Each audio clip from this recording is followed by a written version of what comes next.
Alright, so I don't know exactly where to begin with this. This is a new iteration of it. I'll put footage from the last one at the end of this. This is a machine with all the crazy in it. So that's got magnets, crystals, a little bit of copper, gold, and silver, mandalas, sound, water, lasers. Okay, anyway, I'll go through it. So this crystal dish right here was in the original design, but the cat kept breaking in to drink the water, so I just made it into a dish for the water for the cat. Okay, moving up, we have the first magnetic axle and a piece of the second. Hold on, get it out. All right. So initially I made this trying to invent free power. Didn't work. It turns out magnets always stabilize. It does get powered. It's made from a toy. It's made with lodestone magnets, and it's over, I don't know, 12 years old now, so it doesn't work like it used to. And then this was a part of the second magnetic axle that I made with neodymium. It ended up breaking in the previous iteration of the wheel machine because it got exposed to water, and that's all that's left, so I put them together. And these are tuned north on the inside. Now when you're doing magnets, they're always the opposite of what it says. So like when a compass points north, it's actually the south pole that's attracted to the north pole. So we label everything in reverse. So the north on a compass or on a magnet is actually the south because it's attracted to the north. It's tricky. So the original was north-centered, but this new design I'm basing it off of how spiders fly. So I changed everything to south and side, and I'll explain that a bit later. And here we have the sound, or the tuning key. When you hit a tuning key, it makes a sound, but when you hit a tuning key to wood, it resonates through the wood. So this whole thing is made out of wood, and it's held in place with a magnet. So I don't know if you could hear it. Every other footage I did, it never came through, but the whole thing, I can hear it really loud. The whole thing resonates with the sound that comes from this tuning fork. And then moving up, in here, like I said, this is all the crazy in one device. Oh no, oh no. Fucking magnets. That's the worst thing about dealing with them, is they seem to have a mind of their own. Okay, so this, inside here, we have a couple of copper tubes, and inside the copper tubes are some magnets and crystals, and they're wrapped in copper, and then they're put in the copper tubes, and then those tubes are surrounded by two magnets, and it's all tied together. And then on top here we have a little bit of ferrofluid left over, but that's steel shavings on top of magnets. And it's all like, again, tuned south, what was it, south up, I think is what it was. Hold on, let me check here. Yeah, south up, so that it has the same charge as what's happening here, and brings the whole thing, well, it ties into the invisible field that's going on. Anyway, that's the unobserved particles to add to this big magnetic bubble. It's almost like a teardrop kind of thing, like it will come from the ceiling, because that's all magnets. That's all a whole bunch of teeny tiny magnets wrapped in coil with some crystals. So it's all pointing in the same direction, and so the magnetic field starts up there.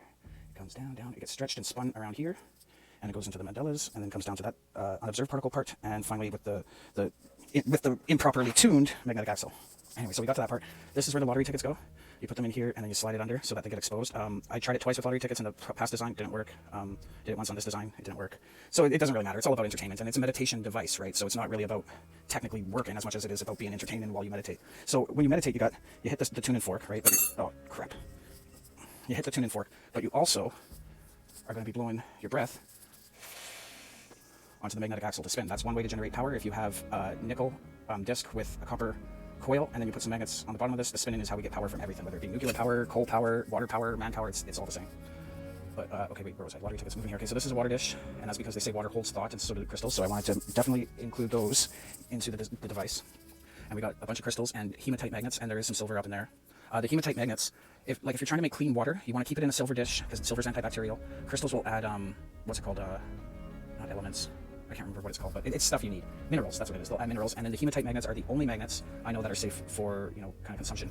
Neodymium magnets get this weird kind of rust when they crack open or are exposed to like the water kind of thing. And then lodestone magnets, like this one here, that'll rust, so you gotta keep that out of the water too. So you pretty much just want to stick with the hematite magnets, and these are those black shiny ones, right? Okay, so you got that with the water and the magnets again all tuned. This thing is magnetic, as is this thing, and all the magnets. Look at this. This is cool. It's not actually attached. I'm trying to see, it's not actually attached. It just hangs there. And I did that on purpose because I saw this really ridiculous sculpture once that did the same thing. It was like, I don't know, $70,000, and it probably cost like $100 to make. So I wanted to incorporate that somehow in here. So none of them actually touch. They're all just hanging off the magnetic field there. Okay, going in here, let's look at all the crystals here. So we got this one. We got 3 of these small ones. They're all pointed in at, I don't know if you can see it, they're a crystal ball. And then all these big ones, again, all point at the crystal ball. Inside, let's see if I can get a shot somewhere. Okay, inside we have a crystal pyramid that is wrapped in copper, so it's under tension, and it's got little gold plates on the tip of it, and it's pointing all its energy into the crystal ball. Above it is another crystal pyramid. Let's see if I can get it. Kind of can't really, but there's a crystal ball pointing in at the sphere on top and at bottom. And then moving up, we got all the magnets, again, all the same tuning. We got the magnetic axle with some gold and copper coming from inside there down into the rest of the device. And then up here we have, as you can see, almost like a webbing that comes over. That's so it doesn't interfere with the spinning of this, but also attaches to this. Now, this is probably where real power is happening. We got a crystal under tension from 2 magnets pushing on each other. I don't know if it made this recording or not, but when you put tension on crystals, they push energy out the top and the bottom, and then they pull it back in, and it's so reliable. We make quartz watches this way. It's how we keep time. This is a temporary red crystal. I wear a crystal ball in one of my rings, and that one will get changed into there. And then there's that crystal under tension, bringing the power down into the whole device.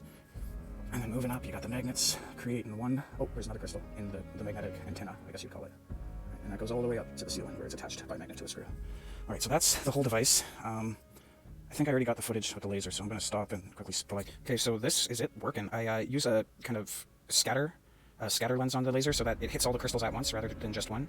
And this is really hard to do. Like, I only got the two hands. I don't got anything to put my phone in, and it doesn't show up really well on camera. In real life, this is super beautiful, and so it's a selling point for the machine. But you end up shooting the lasers at basically all the crystals, the magnets in the water, the mirrors in the water, and then you spin the magnetic axle with your breath, and you hit the tune-in fork to bring sound into the equation, and you focus on your lottery tickets, on winning the lottery. Hasn't done anything for me yet, but that's what I do. I do it at the same time the draw happens, and it's fun. It's beautiful, it's fun, and I guess that's the whole point. This is just about out, this footage, so after this I'll show some pictures of how spiders fly, and that'll be it. So, yeah, this is the bull machine, and it's got all the crazy in it. So this is how spiders fly. They ground themselves on two legs and they shoot out a whole bunch of single threads of web in which it spreads out like a net, like you see in the photo, and they all have the same charge as the earth that's around them. I think if the spiders used all their legs, they ground themselves and become the opposite charge, which will bring them to the ground. So I think that's why they use the two legs only. Anyway, it'll bring them up, and they don't like the wind. Scientists discovered they put spiders into a box and charge the box, the spiders fly, uncharge the box, the spiders drop, add wind, the spiders get upset. And then the next photo is just a little bit of science on it.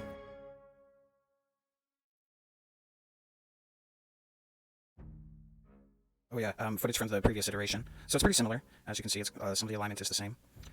But like I said, the cat kept breaking in to drink the water, so I didn't want anything broken. I ended up taking it apart so the cat could have its own water dish. It's very similar, but it's different.